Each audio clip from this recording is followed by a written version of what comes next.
And Rod, thank you so much for joining me. I want to ask you, I mean, what do you make of George Zimmerman's behavior since his acquittal? You know, it's troubling to say, the least.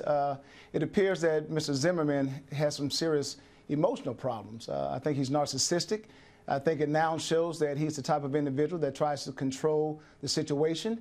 And if he cannot control you in the manner in which he wants to, it appears that he resorts to violence. And it appears that this is the third time that he's had such a situation. The first time being with Trayvon Martin, the second time with his ex-wife, and now here's the third time with his girlfriend.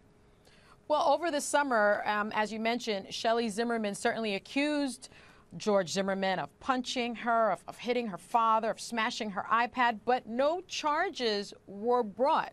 What do you think? Will the same thing happen here?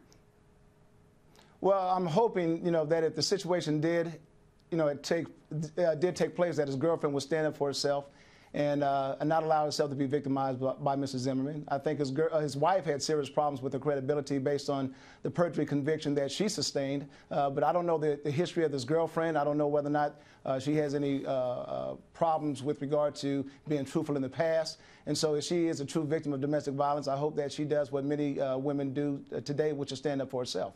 And I'm glad you mentioned that, because our viewers should know I tried domestic violence cases and crimes against women, and without a witness, you really do need the cooperation of the victim, especially if there aren't significant injuries, because it becomes this he said, she said. Without the cooperation of the victim, it's almost impossible to prosecute these cases. Isn't that right, Rod? I agree. I mean, as a former prosecutor myself, one of the main problems I had with regard to domestic violence cases is that the women will come back and recant. The officers take down the statements that these victims make at the time that they make these statements, but by the time the case gets to trial, they have either made up with the boyfriends or husbands or whomever the individual was that assaulted them, and they will recant their testimony, they will change their testimony, they will file affidavits of non-prosecution asking the state to drop the charges, or they will simply not show up for court when it's time for trial. And so the state will have an uphill battle trying to get this case before a jury and or a judge in order to prosecute this case if the case proceeds to trial.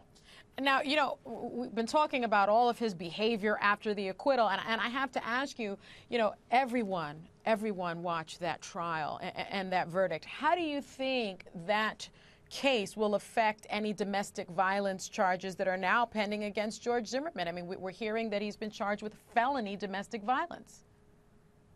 Well, what happens is when you are trying to pick a jury, the court is going to do its best to make sure that the jury is impartial. The prosecution is going to do the same, as well as the defense attorney. But when the jury gets back there in the deliberation room, even though the judge instructs them that they're to follow the law and not to use any outside influences or rely on any outside influences in making the verdict, in the minds of those jurors, they are going to reflect on the fact that this is the same individual that many believe now has gotten away with murder in the past. And so although they may say that they're fair and impartial, and although they may take an oath to follow the duty and take the oath of a juror, which is to be impartial and fair, they're still human beings. And I believe that, in the back of their minds, they're still going to harbor the thought that this person is violent, this person has committed violence in the past, and this may be just another example of him acting out.